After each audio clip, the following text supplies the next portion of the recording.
Boa noite a todos. Vamos reiniciar nosso bloco de aulas. Agora esse bloco é de retina cirúrgica. E eu tenho o prazer de apresentar o professor Otaviano Magalhães Júnior. O Otaviano, para quem não conhece, ele é doutor em Ciências Visuais pela Unifesp. Ele foi, durante muitos anos, chefe do setor de retina da Escola Paulista de Medicina. Atualmente, ele é médico staff da Escola Paulista e uma referência de retina cirúrgica em todo o Brasil. Então, eu tenho o prazer de apresentá-lo aqui hoje para dar nossa primeira aula de bloco cirúrgico. E agradeço, Otaviano, muito você ter aceitado o nosso convite. Para a gente é um prazer muito grande ter você aqui com a gente. Bom, obrigado aí, Denise, obrigado, Tereza, obrigado a você, Rodrigo, todos aí pelo honroso convite, né? Falar um pouquinho aqui de fluídica, né?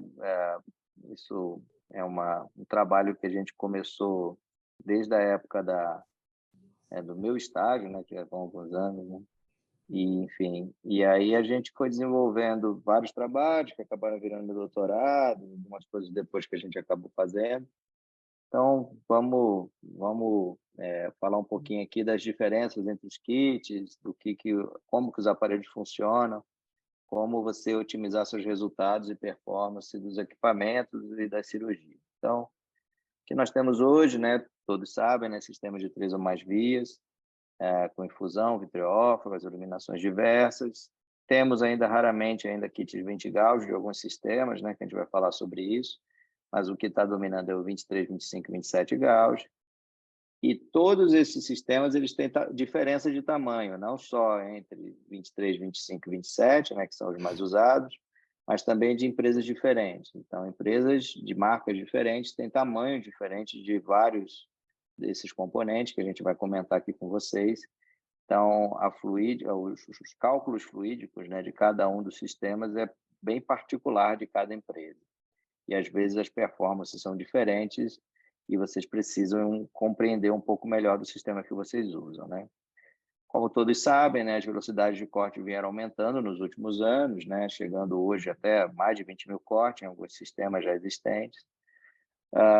E os aparelhos têm controles diversos, né, de taxa de fluxo, aspiração, pressão, difusão, o que dá para nós, hoje, os cirurgiões, hoje um controle muito melhor da cirurgia.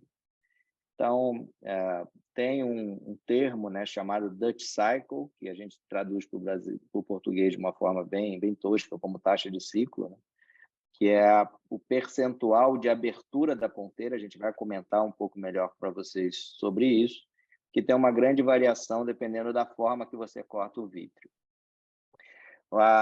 Os mecanismos de propulsão hoje para corte de vítreo, nós temos basicamente 3. Os aparelhos elétricos em desuso, pouco usado, né? Ainda na Europa tem bastante, aqui no Brasil poucos. Os pneumáticos, né, que tem uma contraforça de mola, que nós vamos falar um pouco também a seguir, e os bipneumáticos, né, que a Alcon, né, que domina o mercado, hoje tem quase todos de bipneumático. Então, vamos lá. Vamos falar um pouquinho da tal da fluídica, né? Na verdade, essa coisa que fez doutorado sobre isso, não existe a fluídica, né? Então, a fluídica não é um substantivo, né? É um adjetivo. Então, você pode falar de conceitos fluídicos, né? Então, não, a fluídica não existe, todo mundo fala fluídica. Então, vamos falar agora, claro, do vítreo da base, né? E vamos imaginar numa situação ideal de remover um fragmento da base da forma mais segura possível, né? Então, como que você remove esse fragmento aqui, que está aderido aos fragmentos do lado e principalmente à retina atrás, de uma forma perpendicular, como todos sabemos do colágeno, e essa remoção desse bloco vítreo, no shave vítreo, tem que ser o mais seguro possível. Então, vamos pensar como é que a gente consegue fazer isso da melhor forma, usando os aparelhos que nós temos hoje no mercado, né? São diversos deles, como vocês veem, com velocidade de cortes progressivamente maiores, né? Será que valeria a pena, né, a gente cortar e tirar isso de um jeito diferente do que fazemos para ser isso mais seguro? Então, vamos falar um pouquinho do sistema clássico, um dos mais antigos, que é o sistema elétrico, ainda existente no Brasil em 2 ponteiras, basicamente, que é o Megatron S4, e no Millennium, né, que algumas pessoas ainda têm. Então, para quem nunca usou esse sistema, ele tem uma caneta onde tem um motor, esse motor tem uma roldana, como vocês veem, com um trilho. E a ponteira, e aí tem uma plataforma que encaixa nesse trilho, e a partir do momento que esse motor roda, essa plataforma sobe e desce, né, rapidamente, na velocidade que você queira que esse motor rode, né? Então, nessa plataforma é encaixado esse tubo interno. Esse tubo interno tem 2 orifícios, como vocês estão vendo, da extremidade e esse orifício intermediário. Essa câmara preta faz um vácuo, e esse vácuo puxa o vidro que vem lá desse orifício interno, orifício superior, para o orifício inferior. Então, é assim que funciona a ponteira elétrica, um vácuo puxando, isso movimentando muito rápido, e sempre, como vocês vão ver, se vocês já tiveram curiosidade de abrir uma ponteira de vitrectomia, são tubos coaxiais. Esse tubo coaxial faz esse movimento de acordo com essa plataforma movimentando nesse trilho, né? Então, você tem um movimento sinusoidal de abertura e fechamento e um controle muito preciso de fechamento e abertura. Você consegue, nesse tipo de ponteira, fazer um movimento constante desse tubo interno, configurando, então, um movimento que a gente chama de um movimento sinusoide de abertura e fechamento. Quando você corta baixos cortes com esse tipo de ponteira, você remove grande bloco. Imagina aqueles blocos que eu mostrei anteriormente para vocês. Quando você corta 800, 900, 1.000 cortes por minuto hoje, você remove grandes cortes. Quando você corta, claro, a 5, 6 mil ou 10 mil, os blocos vão diminuindo. Então, você está tirando aquele bloco de tamanhos diferentes. Gravem isso, porque isso vai ser importante para frente. O último movimento, a ponteira pneumática, que é a clássica, né, mais usada, presente, por exemplo, no Acros, que muita gente ainda opera de Acros, ou principalmente no IVA, né? O IVA funciona dessa forma. Uma ponteira bem interessante para as empresas, porque tem a mola, e a mola vai perdendo performance com o tempo. Por isso, as ponteiras pneumáticas clássicas, elas perdem muita performance, e as bipneumáticas podem durar um pouco mais, porque elas, com o tempo, essa mola vai perdendo a sua rigidez, a sua capacidade de retornar o tubo interno para a posição correta. Então, como funciona? O aparelho emite um pulso de ar, esse pulso de ar faz esse movimento desse tubo interno para a extremidade. Quando ele chega na extremidade, uma mola puxa esse tubo interno para retornar na posição original. Então, é assim que funciona, a pressão levanta o tubo, a mola leva novamente o tubo interno para a posição original e, claro, o vácuo faz o vitro mexer. E esse movimento desse tubo interno, que tem um orifício na ponta, faz o corte quando faz o side port com aquele tubo externo, como vocês estão vendo. Então, movimenta dessa forma o tubo interno, que vai cortando o vidro e faz o vácuo naquela região. Tudo bem. Quais são as ponteiras existentes? Como eu falei para vocês, o Acros, sim, o IVA é o mais usado hoje desses, e o PC Stellar também tem bastante no Brasil, muita gente opera, mas outros, o Visalis, o próprio Millennium tem essa forma pneumática, o Associate, o Harmony, menos o Megatron S4, algumas pessoas operam nele, eles funcionam dessa maneira, uma contra-força de mola. Interessante para as empresas, porque, como eu falei para vocês, a mola tem uma duração. Como é um movimento, vocês vão lembrar lá do ensino médio de vocês, o movimento harmônico é definido por uma parábola, e a partir do momento que você tem vários estímulos de pulso de ar e várias contras-forças de parábolas, isso se dá um movimento parabólico incompleto, porque a parábola não se forma completamente, porque o tubo bate no top da ponteira do tubo externo. Então, você faz um movimento parabólico incompleto, que em situações de baixa velocidade, essas parábolas têm uma distância entre elas, como vocês estão vendo, definindo blocos um pouco maiores. A partir do momento que essas parábolas elas se unem, você tem mais movimento fechado do que aberto, e se a mola tiver uma performance de não conseguir fazer uma contraforça, de levar essa parábola para a sua base, você começa a ter movimentos parabólicos incompletos, configurando muito mais fechamento da ponteira do que abertura. Isso é bastante frequente em situações de reesterilização de kit, porque as molas perdem performance. E nessa situação, se você perceber que o vidro não está saindo, não está entrando na ponteira de alguma forma, você deve diminuir o seu corte.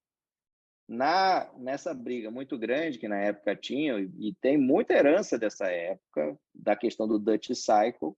Então, o Dutch Cycle é o percentual de fechamento por o tempo total da performance do corte. Achavam que um Dutch Cycle pequeno ia dar uma maior segurança do vidro. Isso sempre foi dito muito pelo turma da Alcon, porque a briga nos Estados Unidos é Alcon e Bausch Lomb. E a Bausch Lomb tinha a ponteira elétrica como principal, estou falando de 10, 15 anos atrás. Então, a briga era, se a gente tirar pequenos bloquinhos da base, isso vai dar para a gente mais segurança, então eu vou botar um Dutch Cycle pequeno. Por isso que você tem controle de Dutch Cycle no Constellation. Mesmo sendo bipneumático, você pode escolher deixar mais fechado do que aberto, mais aberto do que fechado, mas, na verdade, no extremo do seu corte, tanto faz, você vai atingir 50%, depois a gente vai falar um pouquinho melhor sobre isso. De qualquer maneira, essas ponteiras, quando chegavam a performances altas e do limite da mola, ela começa a ter intersecção de parábolas, e isso realmente dá para você um movimento de muito mais fechamento, que passa a ser um pouco complicado em performance. Os bipneumáticos começaram no Acros com essa ponteira, que é a Innovit, que cortava de lado, fazia um movimento desse tubo interno parecido com uma máquina de lavar, que ele ia para um lado e para o outro. E essa ponteira também tem a patente do Steve Charles, né, que é um dos caras que mais tem patentes na oftalmologia cirúrgica, na retina cirúrgica, né? Então, o aparelho emitia 2 pulsos de ar intermitentes, assim como o Acros como o Constellation é hoje, e esses pulsos intermitentes faziam esse tubo interno girar dessa forma, como uma máquina de lavar, e isso dava esse corte lateral. Então, esses vídeos que eu estou mostrando para vocês são vídeos de alta velocidade, né? A gente tira 10.000 frames por segundo e depois reproduz 1 segundo de movimento em minutos, se a gente quiser. Daí você consegue ver coisa que o olho nu você não vê, tá bom? Só para vocês entenderem como é que está sendo esses videozinhos escuros. Então, essa era a forma que se fazia e deu origem ao clássico ponteiras do Constellation, né? Que é assim, aonde os pulsos de ar também são intermitentes, só que o movimento do Constellation, como todos sabem, não é um movimento lateral, é um movimento coaxial, aonde o tubo interno movimenta para cima e para baixo, com as pressões intermitentes, em 2 câmaras, que faz subir e descer a velocidade que nós queremos. Claro que isso também tem uma restrição, porque esse movimento, né, define um trapézio, e esse trapézio, como todo trapézio, tem ascensão e tem a descendente, ambos têm a angulação, e também, da mesma forma que as molas, dependendo do tempo de abertura e fechamento e da ascendência e descendência das curvas do trapézio, pode também ter intersecção. E isso acontece também quando você extrapola ou chega, às vezes, próximo à velocidade máxima no Constellation. Então, por exemplo, se você está com 5.000 cortes numa ponteira zerada, você pode ter até um tempo de abertura. Mas se você reesteriliza, se a ponta está um pouco retorcida, ou se tem lá um fragmento de vidro que ficou de uma reesterilização, e esse trapézio tem uma angulação maior de ascendência e descendência, você começa a ter intersecção das curvas e você começa a ter mais ponteira fechada do que aberta, que cai a sua performance de vitrectomia. E nessa situação, claro, você tem que diminuir corte, e diminuir corte também tem o seu preço. Então, é só para poder entender mais ou menos como que esses aparelhos cortam de jeito diferente. Vocês podem me interromper, isso a aula é um pouco complexa, vocês podem me interromper quando vocês tiverem, de alguma forma aguda, alguma dúvida. Então, como vocês veem, a gente tem basicamente 3 formas totalmente diferentes de cortar o vidro. O ponteira elétrica, a pneumática com contraforça de mola, com movimentos parabólicos incompletos, e temos os bipneumáticos, que o Constellation é o clássico deles, o mais conhecido, mas tem algumas outras ponteiras, como a Innovit, algumas pessoas ainda usam na Acros, ainda tem disponível no mercado negro para venda. Qual é o melhor jeito de cortar o vidro? Qual é o melhor jeito daquele bloco que a gente comentou com vocês, que tem bloco do lado, à esquerda em cima e embaixo, e a retina atrás? Uma forma mais harmônica, uma forma mais segura de tirar esse vidro sem machucar a retina, que imagina que estivesse atrás de nós. Então, Vamos entrar, então, um pouco na física mesmo. Claro, eu prometo não me aprofundar nisso, para não ficar muito chato. Mas imagina um bloco de vítreo onde você exerce uma força. Duas coisas acontecem com esse bloco. Ou ele se deforma, ou ele se move, tá bom? A partir do momento que você faz uma força nesse, a força é deslocamento, a deformação mais deslocamento, tá bom? Então, é o que pode acontecer nesse fragmento vítreo. Quando você tem um grande bloco, ele se deforma muito para entrar no tubo da vitrectomia. Então, não é muito bom e não é muito eficaz fazer uma vitrectomia com grandes blocos, porque ele entope muito o sistema. Então, para esse ponto de vista, os pequenos blocos são interessantes. Eles entopem menos o sistema. Então, ponto para o pequeno bloco nessa situação. Mas, na segunda lei de Newton, você sabe que a força é proporcional à massa vezes a aceleração. Então, a partir do momento que você exerce uma força sobre esse bloco, os grandes blocos têm mais força, isso não é interessante, os pequenos blocos menos força. Então, mais um ponto para o pequeno bloco. Quanto menor o bloquinho que eu tirar, naquele bloquinho que a gente está comentando de tirar de forma mais segura, é menos força, porque é menos massa, isso aí é menos força no final. Tá bom. Agora, vamos pensar de outro jeito.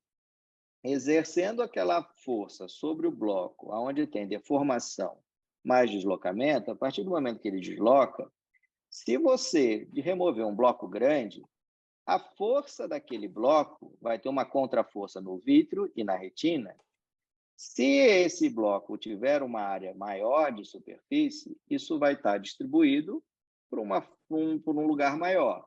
A distribuição maior, pontualmente na retina, eu vou ter uma capacidade de dano menor. Então, aí é um ponto positivo de tirar blocos grandes, porque eu distribuo a força por uma superfície maior. Tirar blocos pequenos, de uma forma muito intempestiva, eu faço toda essa força num lugar muito pequenininho. E esse lugar pequenininho pode rasgar a retina, que é tudo que eu não quero.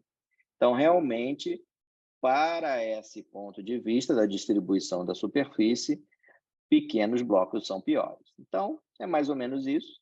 Tirando aquele bloco lá que eu falei para vocês, grandes blocos, superfície grande é bom, pequenos blocos, a superfície é pequena, a chance de rasgar a retina é maior. Então, isso é algo que a gente também tem que pensar. Então, esse foi um review aí que a gente fez para a American Journal já há algum tempo atrás, exatamente falando sobre essa situação de remoções de pequenos ou grandes fragmentos de vítreo. E como vocês veem, tem vantagens e desvantagens, como eu falei para vocês. Então, a vantagem de um pequeno fragmento é que ele tem potencial força menor, porque a massa é menor, então a força vai ser menor. Tem menos componente de deformação, mas ele é dividido por uma superfície menor. A desvantagem é que ela é de um pequeno fragmento, é que ele é dividido numa força menor, mas a desvantagem dos grandes fragmentos é que eles têm muito mais força e tem essa questão da deformação. Depois da deformação, vocês vão entender por que é um grande problema a deformação. Para frente, a gente vai falar um pouquinho melhor sobre isso. Então, assim, na grande briga que existia e existe ainda entre as empresas de dizer meu aparelho é melhor do que o seu, porque o meu aparelho corta melhor do que o seu vítreo para fazer vitrectomia, como existem diversos fatores que são antagônicos, não existe o melhor jeito de cortar o vítreo, tá bom? Hoje não existe a ponteira bipneumática melhor do que a ponteira de contraforça de mola ou é melhor do que a ponteira elétrica, não. Eles todos têm vantagens e desvantagens que podem ser diluídas para frente em outras situações que a gente vai comentar a seguir. Então, melhor forma de cortar o vítreo é inconclusivo. Agora, cortar o vítreo de uma forma mais rápida é mais seguro?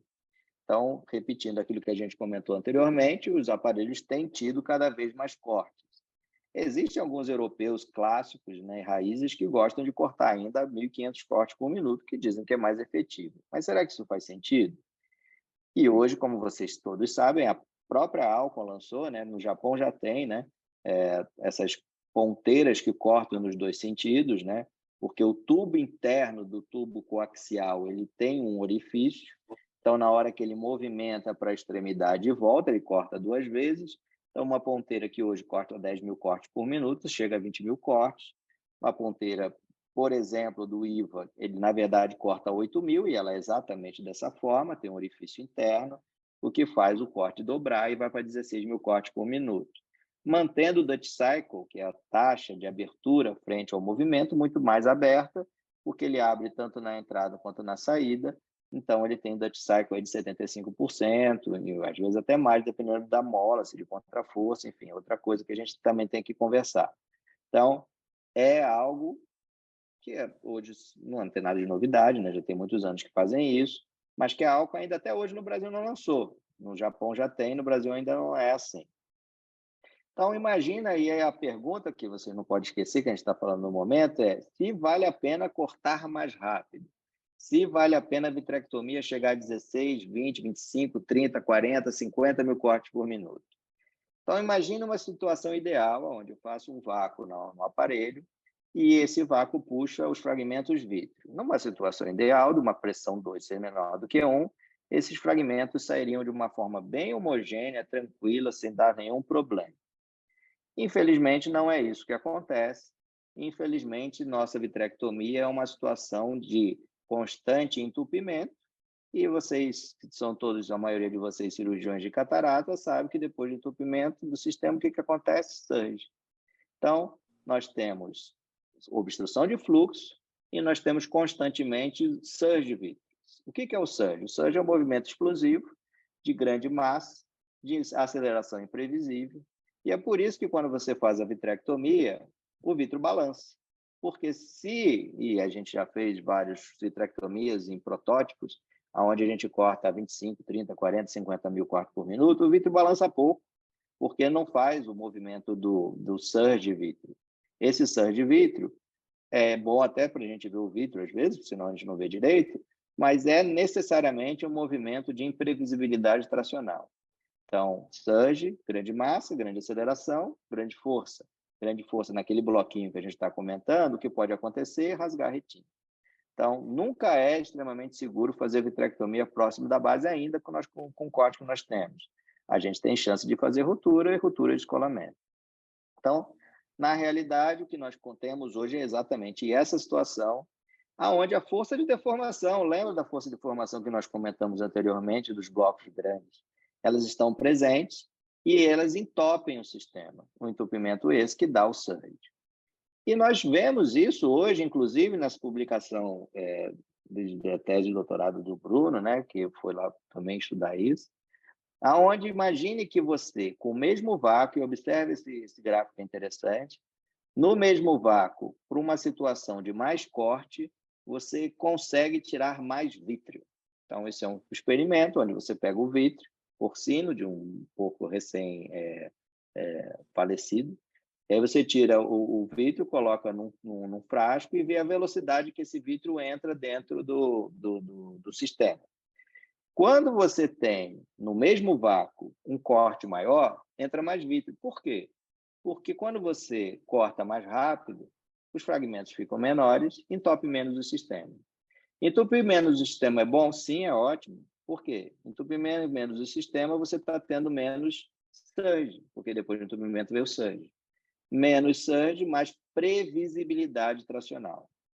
Então, isso acaba sendo um problema tão grande que esse foi o grande problema de ter, quem viveu essa época sabe muito bem, que a gente saiu do 20, foi para o 25 e depois voltou para o 23, porque na época nós cortávamos a 1.500 cortes por minuto. A 1.500 cortes não tinha velocidade suficiente de corte para ter uma previsibilidade tracional mínima. Nós entrávamos com 25 gauss a 1.500 cortes, primeiro que nem tinha performance de mola para cortar 1.500, a gente tinha que descer para 1.200, 1.100. E aí a gente tirava muito vítreo, tinha que aumentar muito o vácuo, saiu o vítreo, demorava um horror, porque o sistema vivia sob extremo entupimento, sendo, claro, arriscado a gente não tirar o vítreo de forma adequada, mas principalmente o movimento de grande surge em previsibilidade tracional. Então, realmente, cortar o vítreo mais rápido, como eu comentei com vocês, é igual a segurança de vitrectomia, é igual a tirar o vítreo com menos surge. Bom, e aí, então, você está falando que o Vitesse é uma excelente ponteira, porque o Vitesse é uma frequência ultrassônica, que é o aparelho novo, para quem não sabe, do PC Stellarius, que como tem uma frequência, por exemplo, uma frequência de faca fragmentadora, é muito parecido com uma faca emulsificação. Ele não tem um tubo externo, ele não tem o corte, como habitualmente nós estamos acostumados na vitrectomia. Por quê? E como a velocidade de corte é 1.860.000 cortes por minuto, ou 1.660.000 frequências dessa ponteira externa, se houvesse um tubo externo coaxial, como normalmente nós estamos habituados a ter, certamente esquentaria isso a ponto de possivelmente derreter. Com certeza, a Bausch deve ter testado fazer a forma clássica. Mas, de qualquer maneira, ele faz só o movimento, sem o tubo externo, e só esse movimento, como é extremamente rápido, acredita-se que, de alguma forma, isso seja eficaz. As publicações não têm sido muito generosas com a nova ponteira. O índice de descolamento de retina realmente, em retina colada, realmente grandes, falando aí em rupturas em torno de 20%, 15%, 30%. Cirurgias que habitualmente hoje, com as novas técnicas, quase não tem problema. 64 olhos, uma ruptura de retina, realmente é algo que, para mãos experientes, não é uma coisa tão comum hoje em dia. E outros relatos, né, de outros estudos de 20 olhos, com vitrectomias incompletas, rupturas retinianas. Então, assim, complicações bastante grandes para concorrência com sistemas que já estão estabelecidos e que têm seguranças grandes. Então, é uma ponteira que já está há anos no mercado, né, e até hoje não funcionou e não está funcionando muito bem no mundo todo. No Brasil, não tenho conhecimento de ninguém, eu nunca usei, então não tenho conhecimento de ninguém que esteja usando, mas, de qualquer maneira, é bem polêmico essa forma nova de cortar o vidro. Então, sobre a pergunta que eu fiz anteriormente, cortar o vítreo de uma forma mais rápida é mais seguro? Sim, é mais seguro. Vamos falar um pouco de outra guerra grande que existe entre as empresas, né? Entre qual é a melhor forma de tirar o vítreo, se é com a bomba peristáltica ou a bomba Venturi, né? Então, existem aparelhos que são esses acima, né, que tem bomba Venturi, que é a clássica, e tem outros que têm bomba peristáltica, e também existem agora as novas bombas, né, como, por exemplo, o IVA, né, que vem com esse esquema VTI, que é um sistema de pistões inteligentes e computadorizados, que faz um vácuo rápido, da forma que você quer, como cirurgião. Então, a turma gosta de dar uma enrolada na gente, falando que não, a bomba é ótima, a bomba é isso, a bomba é aquilo, chega mais rápido, chega mais devagar. A gente vai falar um pouquinho sobre isso. Então, como nós comentamos, né, os sistemas eles são diferentes. O vidro que a gente remove ele é diferente, né, dependendo do paciente, da quantidade de cineres e vita, se é criança, se é adulto, se é no core, se é no córtex. O Dutch Cycle, que é a capacidade de fechamento e abertura, que é o tempo de abertura frente ao movimento inteiro, ele é variável. A vitrectomia tem várias fases. Os tamanhos são distintos, como a gente comentou. E a pressão do olho, né, e a pressão do aparelho modifica muito, né, porque depende de um olho no começo, no meio, no final, se tem mais fluxo ou menos fluxo, realmente a gente tem diferenças grandes. Então, imagina que essa é a curva que a gente tem de uma bomba peristáltica, essa curva abaixo à direita, que é uma mistura de fluxo pelo Dutch Cycle mais o movimento da peristalse. Então, essa curva esquisitona que a gente tem aqui, né, ela, numa situação de eu tirar um vítreo e a pressão ótima, o que é uma pressão ótima? Pressão ótima é a remoção desse vítreo de uma forma extremamente segura, que eu faço só o necessário para tirar aquele bloquinho que a gente comentou anteriormente, bem delicado. Essa pressão ótima, se for aqui, essa bomba está ótima, não tá? Porque eu estou fazendo só uma força a mais pequena. E aí aqueles que defendem a peristaltica falam, não, como a gente vai chegando devagarinho, a gente consegue dar para você uma segurança maior. Mas sim, mas o devagarinho também aumenta. E ele também pode dar um excesso de força, o que não é interessante para tirar aquele bloco. E isso é muito variável. porque depende de tudo aquilo que eu comentei anteriormente com vocês. E, por exemplo, se a pressão ótima para tirar aquele bloquinho for aqui, todo esse vácuo maior, ou essa pressão negativa maior, só está fazendo uma coisa para mim: risco de fazer ruptura na retina. Então, ele pode ser eficaz e pode ser ineficaz, dependendo da pressão ótima, que é extremamente variável. Isso acontece também com a bomba Venturi. A bomba Venturi, para quem não conhece, é uma bomba de um vácuo constante dentro de uma câmara. Na hora que você abre, ela faz rapidamente uma pressão negativa da forma que você colocou no aparelho, e ela pode ser, inclusive, inefetiva. Se a pressão ótima estiver aqui, ó, mesmo chegando rápido a algo que é inefetivo, vai ser rapidamente inefetivo. Então, não tem, porque você não sabe exatamente onde é essa pressão ótima, é extremamente variável isso, e ela pode também ser uma pressão excessiva. Então, qual é a melhor bomba? Ninguém sabe, porque a gente não sabe qual é a pressão ótima. É variável com vítreo, é variável com o sistema, é variável com o tamanho, é variável com a fase da vitrectomia, com a pressão intraocular, se eu estou tirando fragmento de núcleo, se eu estou tirando um vítreo mais sólido, se eu estou tirando uma solução salina ou um corante, totalmente diferente. Benefícios das vitrectomias fechadas, isso daí é clássico, hoje em dia a gente já está, os sistemas de válvula é predominante, então a gente tem vários benefícios, né? O benefício de poder fazer cirurgias de fixação e cirurgias externas, a Denise que gosta bastante de fixação, que é o doutorado dela, as fixações irianas. Sempre quando você tem um sistema fechado, te auxilia demais, você não perde BSS, da estabilidade. Realmente, da parte fluídica, né, os sistemas de válvula vieram para ficar. Enfim, hoje em dia até é difícil você conseguir operar sem ser o sistema de válvula. Para poucas cirurgias que a gente precisa, é difícil realmente a gente conseguir. Então, outra questão interessante, que é isso que a gente estava comentando antes, é falar o benefício, por que nós estamos cada vez mais diminuindo, né, as vitrectomias, os sistemas. Basicamente, por causa de incisão. Só faz sentido diminuir do 23 para o 25, para o 27 para o 30, se a gente quer ter incisões menores. Para quem não acompanhou essa evolução, a gente operava, a princípio, a 19 e 20 Gauss, né? E aí, em 2001, o Eugene Deroy lançou o 25 Gauss, como eu comentei com vocês ainda, numa fase que não era uma fase ideal, onde a gente só cortava 1.500 cortes por minuto.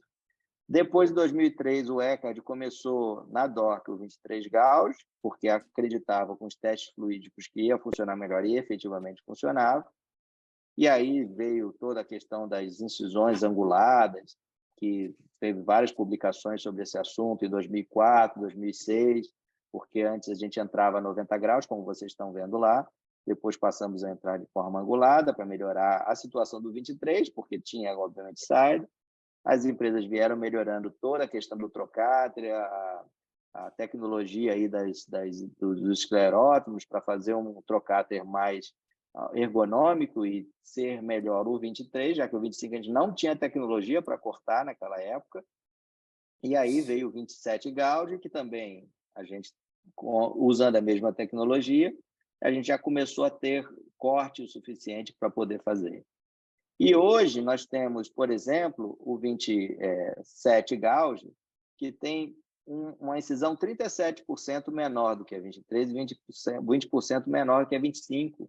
Então, dá para a gente uma câmara mais estável, dá para a gente um índice de hipotonia pós-operatório menor, mas claro que a gente paga um preço fluídico com isso. Então, a gente fez alguns estudos sobre isso, sobre as diferentes formas de fazer as incisões em épocas diferentes, e vimos realmente que naquela época tinham índices grandes de vazamento, né, do pós-operatório, dando hipotonia apótica, pode dar hemorragia, pode dar descolamento de coroide e diversas outras complicações. Ao fato que hoje, com 27 Gauss, que dá uma incisão, como eu falei para vocês, menor, nós conseguimos, através de tecnologia de cortes maiores, a 10 mil cortes por minuto, e com melhora de tecnologia de pinças de apreensão, fazer uma vitrectomia de uma membrana epiretiniana como essa que eu estou mostrando aqui para vocês, e com a membrana epiretiniana com síndrome de tração vitromacular, o vitro extremamente aderido, repara que a gente consegue uma apreensão muito boa da elóide, como vocês estão vendo, permitindo assim a vitrectomia também de uma forma bastante eficiente, já que a gente hoje consegue cortar 7.500 cortes por minuto, 10.000 cortes por minuto, depende do aparelho e do software que você está usando. Estou falando do Constellation, basicamente, mas claro que o IVA também chega até 16.000 cortes por minuto, até o corte maior. A apreensão das pinças melhorou bastante, vocês veem que é uma pinça 27 gauge, uma membrana que, na verdade, é um resquício vítreo, né? Uma hialoide, um resquício de hialoide posterior extremamente aderido, a gente consegue fazer uma apreensão muito boa de pega, porque a tecnologia da pega melhorou, tudo isso veio melhorando ao longo dos anos, hoje a tecnologia está bem mais madura, e conseguimos realmente resultados bem interessantes. Mas qual é a diferença? O que vocês precisam pensar? Eu perguntei antes aí para a Denise, a maioria de vocês está treinando no 23, né, que é o clássico, e possivelmente existe uma grande intenção de diminuir o tamanho dos sistemas, até por questão de reesterilização, né, que é mais difícil reesterilizar kits menores, de usar kits menores. Vocês vão ver diferenças. Tem várias diferenças entre os sistemas. Então, primeiro, fluxo. Mas por que fluxo? Porque lembra que eu comentei com vocês que dentro dos tubos todos, né, dos kits de vitrectomia, tem os tubos internos. Os tubos internos que movimentam para cima e para baixo são os gargalos fluídicos dos sistemas que vocês operam.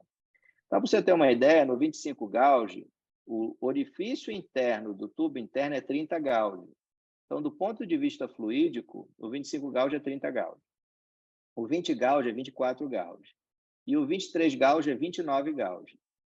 Então, isso faz, claro, uma diferença grande do tubo interno, e depois a gente vai comentar algumas leis com vocês físicas que tornam a vitrectomia totalmente diferente uma das outras. Então, para você ter uma ideia, vamos falar em fluxo. Então, por que eu falo em fluxo? Quando você está fazendo vitrectomia, a ponteira resolve situações de substâncias sólidas, como, por exemplo, o vítreo e o cristalino, que mergulhou lá o fragmento de córtex ou o fragmento de núcleo, mas você também resolve situações de substâncias líquidas, por exemplo, um sangue perfeito, o triacinolona, o corante, ou o próprio BSS, que você quer lavar, enfim, você tem ambas as situações. Nós vamos falar agora da situação fluida. Por quê? Porque as leis do fluido não são as mesmas das leis do sólido. O sólido é aquilo que eu mostrei anteriormente para vocês: bloco, massa, aceleração, força, deformação. Fluido não tem isso, fluido passa. Então, isso é o capítulo primeiro da dinâmica dos fluidos, é dividir sólido de fluido. E na vitrectomia, a gente tem uma ponteira que resolve sólido e fluido, e agora a gente está falando de fluido. Então, falando de fluido, por exemplo, em fluxo, na hora que eu falo um fluxo de uma vez no 27 gauge, com o mesmo vácuo, se eu botar uma ponteira de 20 gauge, eu faço 39 vezes mais fluxo, tá bom? Então, o que isso é útil? Ou, por exemplo, 5 vezes mais fluxo no 23. Então, eu estou acostumado a fazer 23 na hora que eu tenho um sangramento lá de um diabético, e aí eu aumento o meu vácuo para 600, piso fundo e vai lá e sai o sangue. Se eu tiver com 27 gauge, isso vai ser 5 vezes menos fluxo. Vai limpar esse sangue 5 vezes mais lento do que limparia o sangue se você tivesse no 23. Então, isso faz uma diferença grande. Por quê? Porque isso responde, né, à lei de Poiseuille. A lei de Poiseuille, a resistência é inversamente proporcional à quarta potência do raio. Então, pequenas diferenças do raio que existem entre essas ponteiras dão grandes diferenças de resistência de fluxo. Então, quando você diminui para 27, você está operando num fluxo de resistência muito maior que o gargalo fluídico, como a gente comentou com você, esse tubo interno que a gente mostrou. Então, por isso, por exemplo, tem uma grande diferença do 25 gauge para o 19 gauge. Isso é o trabalho clássico do Gildo, da primeira descrição, lá de 2002, do primeira ponteira, que era aquela ponteira arcaica. Isso em fluxo, para vocês verem a grande diferença. Então, também faz diferença de um para o outro, e também faz a diferença, como vocês veem nesse gráfico, de fluxo entre o vácuo diferente. O que é isso? Eu estou operando, sei lá, a 300 de vácuo, fazendo a vitrectomia. E aí, de repente, tem o sangue. Se eu estou no 20 gauge e aumento de 300 para 600, o fluxo aumenta grandemente. Aumenta de, por exemplo, eu estou falando aqui de 200 para 500, eu aumento de 0,2 para 0,5. Mas se eu estou no 25 gauge, eu estou a 200, eu aumento de 0,05 para 0,1, só aumento duas vezes. Na outra, eu consigo aumentar quase 3 vezes. Então, existe uma diferença entre os vácuos diferentes naquele fluxo, naquele sistema. Então, eu consigo ter uma performance diferente entre os sistemas e uma menor performance também entre vácuos diferentes. Vácuos maiores não produzem a mesma diferença de fluxo. Quando eu estou querendo, por exemplo, na situação mais corriqueira, e que você mais vai querer, limpar um sangue de um grande sangramento, de uma hemorragia, por exemplo, por uma trave fibrovascular de um diabético. Então, realmente, se atentem quando vocês forem para o 25, ou até mesmo para o 27, em situações de grandes hemorragias, ou se você tiver uma grande placa neovascular e você prevê realmente um grande sangramento, talvez o 27 não seja a forma mais apropriada. Então, por exemplo, um caso como esse, um caso de extremo sangramento, se você for começar a dissecar, esse caso era 23, se você for realmente fazer ressecção e dissecção de uma grande hemorragia como essa, com o 27 Gauge, melhor, por melhor que seja a anatomia do sistema, que você consegue entrar nos orifícios pequenos de uma grande placa como essa, você realmente pode ter dificuldade de limpar uma quantidade absurda de sangue, com 23 você consegue de forma bem razoável. Então, isso é interessante vocês saberem em questões de fluxo, porque, como a gente comentou com vocês, várias coisas existem, desde mais sólidos, que respeitam outras dicas, para coisas menos sólidas. Outra coisa é falar sobre, por exemplo, quando a gente vai tirar fragmentos sólidos. Se a gente tem, claro, uma situação de fragmentos de vítreo, sangue coagulado, ou corpo estranho, que seja, que você queira de alguma forma comer com o seu vitreófago, você tem que lembrar que isso aqui tem a força de deformação envolvida. E se você quer deslocamento, você tem que tirar essa força de deformação ou fazer uma força maior para vencer a deformação. E isso se dá aumentando o vácuo, e isso se dá diminuindo o corte para aumentar a exposição daquele fragmento ao vácuo que você quer fazer. E, claro, isso tem um limite, porque você remover um fragmento de vítreo com 27 gauge, onde o gargalo fluídico é 30 gauge, é igual você tentar aspirar um cristalino duro com uma agulha de insulina, dessas amarelinhas aí. Então, você vai ter alguma dificuldade de fazer isso. Não, você vai ter uma extrema dificuldade. Você vai demorar 14 horas para tirar um núcleo e você provavelmente não vai conseguir. Então, atentem a essas diferenças que são grandes. Fluídico, eu estou falando aqui de sólido, falei anteriormente para vocês de fluido propriamente dito, que são fluídicas totalmente diferentes. Porque isso aqui que está acontecendo é muito comum.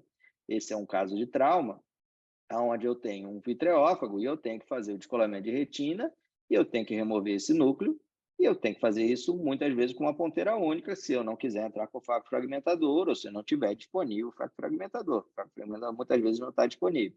Então, a ponteira, altos cortes e um vácuo que eu controlo, e dentro daquela percepção de um vítreo seguro, eu consigo tirar a base vítrea, mas quando eu diminuo o corte e aumento o vácuo, eu consigo tirar também um fragmento de cristalino, como vocês estão vendo.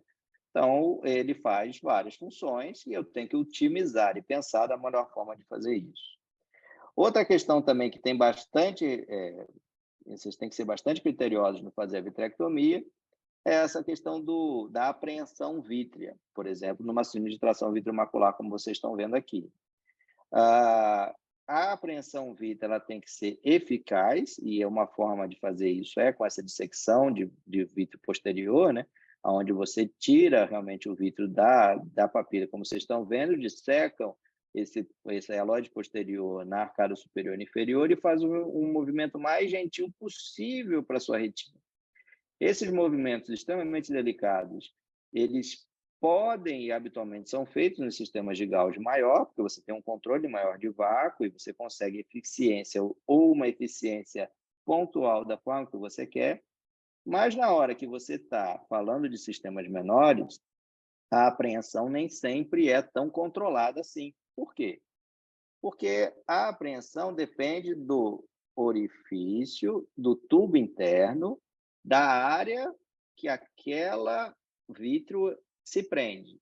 E a área é o πr ao quadrado, e o R é o raio, né?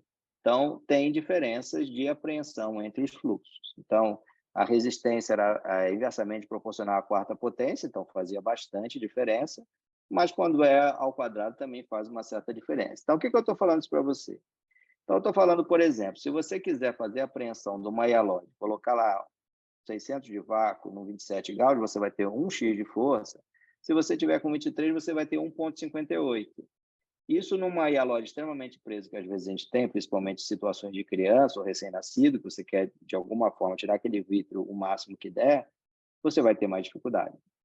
Porque é um sistema que te dá uma restrição, não porque ele é melhor ou pior, não, porque ele é menor. E sendo menor, a apreensão é pior. Então, você vai ter mais dificuldade. Você vai aumentar o seu vácuo o máximo possível e não vai ser tão eficiente. Dica para essa situação, que pode melhorar muito sua performance de apreensão de haloide, trocar o seu probe pelo backflush ou pela soft tip. Por quê? Porque o backflush e o soft tip, ele tem o tubo interno do mesmo gauge. Então, o gargalo fluídico do 27 gauge, o tubo interno, eu falei para vocês que era 30 gauge, o gargalo fluídico de uma ponteira 30 gauge, de um soft tip 27 gauge, é 27 gauge. Já dá uma diferença de raio, e essa diferença de raio dá diferença de apreensão. Inclusive, essa diferença de raio também dá diferença de fluxo. Numa situação, por exemplo, do sangramento diabético, no 27 gauge ou 25, você troca o seu probe pelo backflush, vai te dar um fluxo muito maior, único e exclusivamente porque não tem um tubo interno do backflush, e no soft tip você trabalha só com um tubo externo.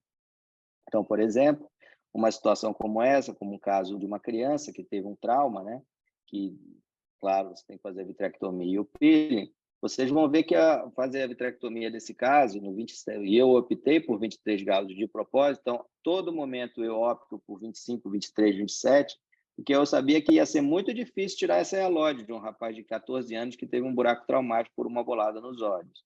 E aí, mesmo eu com 23 graus, já como foi difícil, eu tive que abrir mão da minha soft tip. E aí, com a soft tip, eu consegui remover a hialose e depois consegui remover, fazer o peeling, reverso, enfim, e fechei o buraco. Então, você precisa pensar o tempo todo. Eu estou indo para um caso de um buraco traumático do menino de 14 anos como aquele, talvez o 27 Gauss não seja uma opção interessante. Eu vou por 23, por quê? Porque eu vou ter dificuldade de apreensão de hialose no 25, no 23, no 27. Por mais que eles tenham melhorado, eu não cheguei ainda ao que eu consigo no 23, então eu vou por 23. Outra questão também que nós estudamos bem foi essa questão da toxicidade. Os 20 Gauss tinham alguma toxicidade retiniana com restrição de campo, de fluxo, né? E aí, pelo mesmo motivo que na hora de você lavar o carro, aqueles que lavam o carro fecham a extremidade da mangueira para o jato ir mais longe, se você tem uma ponteira 20, depois você passa a ter uma 25 ou 27, esse fluxo ele acaba indo mais longe. E esse fluxo indo mais longe é um fluxo, na verdade, mais veloz, e na hora que ele bate na retina, o que eu tenho? Maior velocidade, bate na retina, velocidade zero, o que acontece? Desaceleração. Desaceleração do movimento de massa, massa de desaceleração, força. Você pode fazer uma força mais localizada e isso ser mais lesivo para a sua retina. Então, essa é a lei, chamada lei de continuidade, que é exatamente a área vezes velocidade. Quanto menor a área, mais velocidade. Isso explica a teoria de fechar a mangueira para poder lavar o carro, né? Então, a gente fez alguns estudos sobre isso, né? E vimos que, na verdade, há também uma velocidade maior, mas também existe uma massa menor.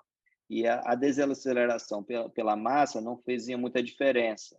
Então, na verdade, não existe, porque a gente inicialmente pensávamos que as infusões do 27 poderiam ser mais tóxicas para a retina, já que existiam muitas descrições no 20 Gauss, mas observamos que não, apesar da velocidade ser maior, porque fechei a mangueirinha, vem menos massa e isso geram forças equivalentes. Então, não há esse perigo das 27 Gauss serem mais tóxicas em trocas fluido-ar, por exemplo, do que a 20 Gauss era. Então, realmente é mais ou menos isso. Depois tem uma outra parte aí que eu acho que não interessa tanto para vocês, que fala mais de imagem, enfim, mas eu acho que o objetivo mais era aqui a fluídica mesmo.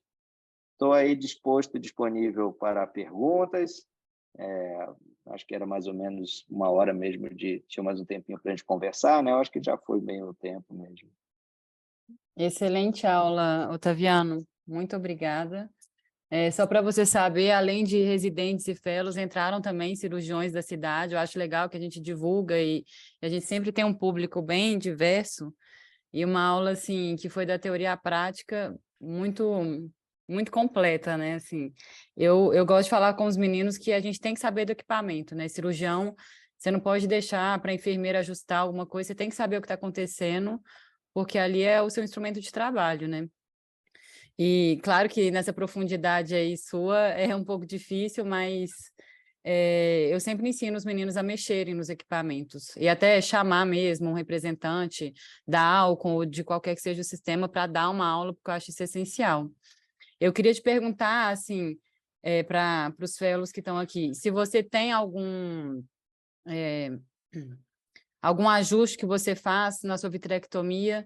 Por exemplo, você tem um set para base vitro, um set para core, ou você usa tudo no máximo, né, o corte máximo e o vácuo progressivo, ou você tem algum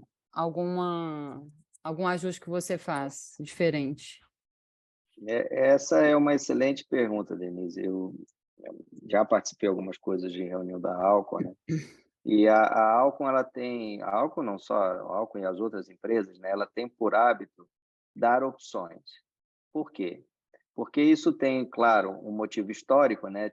Tiveram brigas diversas. Antigamente a gente ia para congresso, só ficava nessa discussão se o Dutch Cycle tinha que ser 75% ou 25% para tirar vitro de base, porque tinham competições entre empresas. Na época, lá, Millennium e Acurus competiam, eles tinham Dutch Cycles muito diferentes para remover base a 1.500 ou 2.500 cortes por minuto, que era o que a gente fazia na época, e ficou essa lenda na oftalmologia de que isso fazia de alguma forma diferença.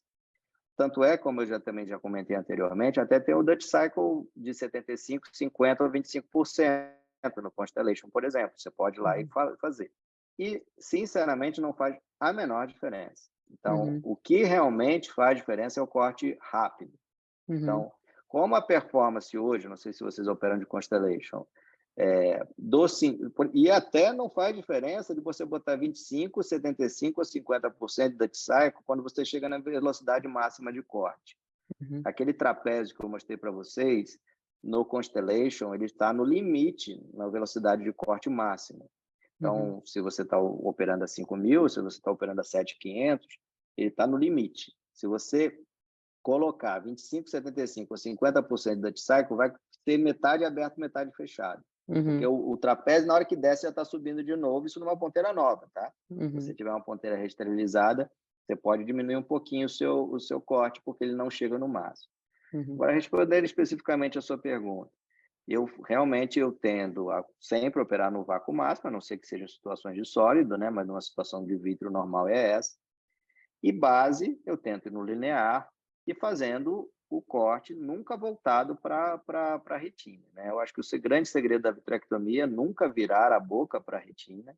Você não tem um sistema hoje que te permita uma segurança para isso, independente se você está operando a 20, 25 ou 27, e independente do aparelho que você use, você ainda está trabalhando sob entupimento de sistema, você ainda tem uma imprevisibilidade tracional, você vai ter que aumentar. O ideal seria um dia se nós não precisássemos fazer vácuo. O dia que a gente entrar numa vitrectomia, que a pressão intraocular for maior do que a pressão externa, e eu cortar o suficiente para poder tirar o vitro sem o vácuo, vai ser a situação que eu não vou arrancar vitro, eu vou só cortar e ele vai sair. Então, na hora que você põe 600 de vácuo, é porque alguma coisa está entupida. E se está entupido, você vai fazer surge, você pode fazer ruptura. Claro que as coisas melhoraram muito, a visualização melhorou. Dificilmente hoje você acaba fazendo uma ruptura se você fizer uma vitrectomia segura, com cuidado, mas tem um limite. Você sempre deixa um pouco de vitro. Você sempre fica uma basezinha ali um pouquinho, porque se você for tirar tudo, você vai rasgar a retina. Tinha um cirurgião lá na França que ele tinha um set que era core, aí ele colocava um corte baixo, mais baixo, e o vácuo no máximo para sentar o acelerador, e na base ele colocava o corte máximo e ia no progressivo no vácuo.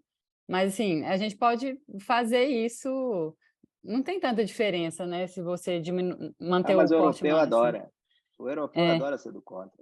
Eles têm um monte de teoria da cabeça deles. O próprio o Didier de Cornu, lá, que era de, eu não lembro de, acho que era de Marseille também, mas eu não lembro exatamente. Ele, eu acho que já aposentou, né? Ele cismava na época que a gente cortava 2.500, que 2.500 era muito e tal. Ele, não, eu corto 600. Aí ele explicava num vídeo bonito que o vidro entrava, ele cortava, isso dava mais segurança e tal. E contava assim, ele é um cara que operava assim, 20 vitrectomias por dia, segundo ele não dava problema nenhum. Então, Hum, assim, são as percepções da situação que vieram mudando ao longo dos anos, até porque nós começamos a aprender melhor e ver resultados melhores. uhum, Então, hoje é inegável que quando a gente corta 7.500, como cortamos hoje com Acros, ou 16.000, como cortamos com IVA, com um vácuo bem ajustado, com um aparelho com uma pressurização interessante, com um sistema de controle de vácuo, do IOP Control, que eu não falei muito do IOP Control aqui para vocês, uhum, a gente tem uma segurança de vitrectomia muito maior. Antigamente a gente tinha 11%, 7% de descolamento de retina após uma cirurgia de mácula, de membrana epirretiniana e buraco. Hoje é raríssimo, né? Você faz uma vitrectomia de uma membrana epi de buraco, raramente há um descolamento pós-operatório, porque a vitrectomia melhorou muito, principalmente na época pós-trocáter, né? uhum, Então, realmente, acho que hoje, apesar de ter os defensores de formas diferentes de cortar o vítreo, os resultados são acima do que as pessoas pensam. Os uhum. resultados hoje, melhorando com as tecnologias novas, definitivamente a gente precisa realmente cortar mais rápido, aspirar com cuidado e vai ter um resultado bom. Só para perguntar mais uma dúvida que eu fiquei, você está falando de equipamento, tem algum ajuste ou alguma perda se o equipamento ele está ao nível do mar ou aqui na montanha em altitude, igual a gente está aqui em Belo Horizonte? Existe isso? É, Teoricamente, eles trabalham com diferenças de pressão. Como a Uhum, pressão ambiente ela tem uma diferença, teoricamente, isso não faria diferença no aparelho. uhum, O que é importante também, que eu falei pouco, e aproveitando que você perguntou sobre essa questão de pressão, como a maioria opera no Constellation, não sei se vocês conhecem profundamente essa questão do IOP Control. O uhum, IOP Control é o seguinte, o aparelho ele tem um equilíbrio de pressões. Então, ele, teoricamente, dentro de dar uma pressão de 30, aquela pressão lá que você coloca 25, 30. A pressão do olho está 10. E ele vai, claro, pressurizar os 30 para chegar a 30 no seu olho. Isso era a forma que a gente fazia anteriormente. O Acros era assim, tinha uma pressurização. O Constellation, para evoluir, ele colocou sensores de fluxo. Então, tem um sensor de fluxo de entrada e um sensor de fluxo de saída. uhum, Na hora que eu ponho 30 e se você tiver um fluxo de saída grande, o que pensa o aparelho? Preciso pressurizar, porque a pressão do olho ficou muito baixa. E aí ele dá um mega fluxo. Por que eu estou falando isso? Um dos grandes problemas que as pessoas acabam tendo é na hora de fazer, por exemplo, a remoção de óleo de silicone.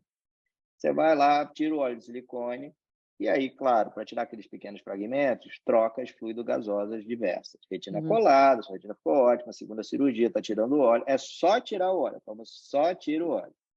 Aí, na hora que você está tirando o óleo, você vai e decide encher de novo de BSS, para fazer mais umas 3 ou 4 trocas. Na hora que o aparelho está infundindo o BSS, e você faz a pressão ativa no ar, o ar não tem resistência.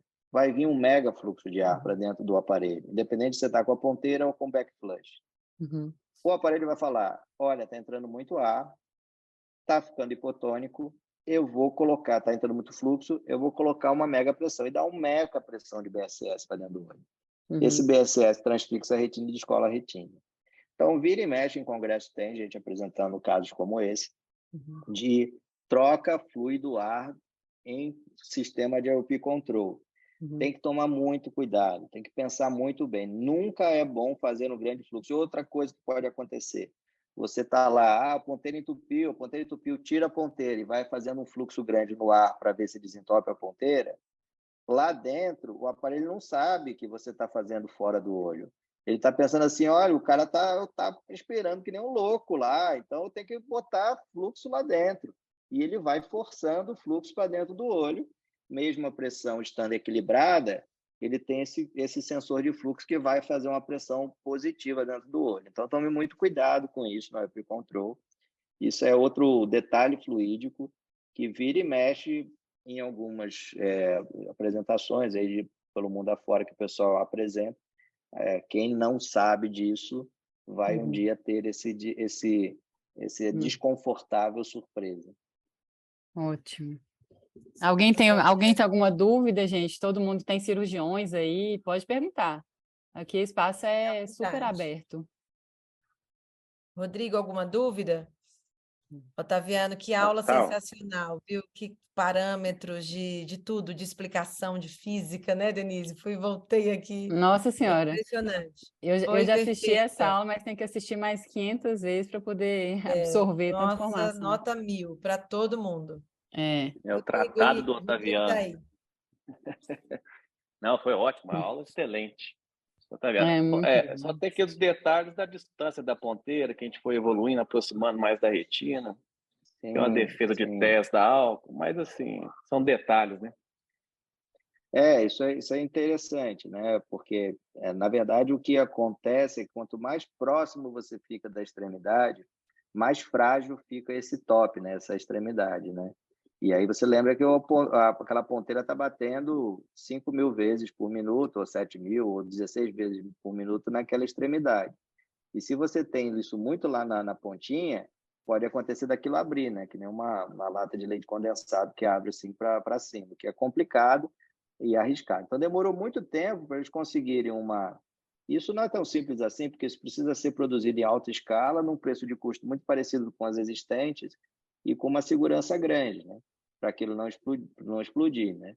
Então, realmente melhorou, aí a gente consegue fazer uma vitrectomia melhor, mas ela não tem, vocês já vão reparar isso, um side port, que é aquele buraquinho, tão grande quanto. E aquilo dá, às vezes, um fluxo um pouco menor, porque ela precisa ter uma resistência de integridade. E aí eles diminuem um pouquinho o side port, e aí no diabético isso faz um pouco de diferença. Eu sempre falo para os caras aí desse sistema, a gente deveria ter sistemas para as doenças, independente de ser 23, 27 e 25, porque são parâmetros, às vezes, um pouco difíceis das pessoas entenderem e às vezes, acontece. Por exemplo, o que a gente precisa num diabético? Ter um corte legal, seguro, uma ponteira na extremidade e fluxo, porque, às vezes, a gente tem sangramento precisa ter fluxo para remover. Então, se eu tivesse um kit de Constellation diabético que contemplasse tudo isso, ia dar certo. O que eu preciso numa cirurgia de mácula? Eu preciso de segurança. Preciso tirar o veio vítreo de uma forma eficaz, mas segura, porque eu não quero ter ruptura e descolamento. Então, devia ter um kit para isso, né?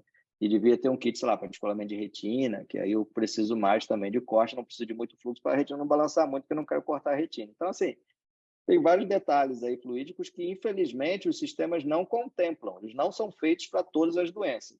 E cada doença tem uma especificidade, né? Exato.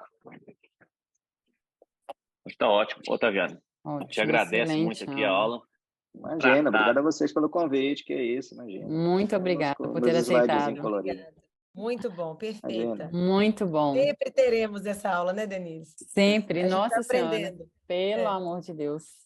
Muito boa. Muito obrigada, professor. Obrigado a vocês. Noite, obrigado pelo convite aí. Boa noite. Boa noite. Um beijo grande, gente. Com Deus. Boa tabela. Boa noite. Boa Disney.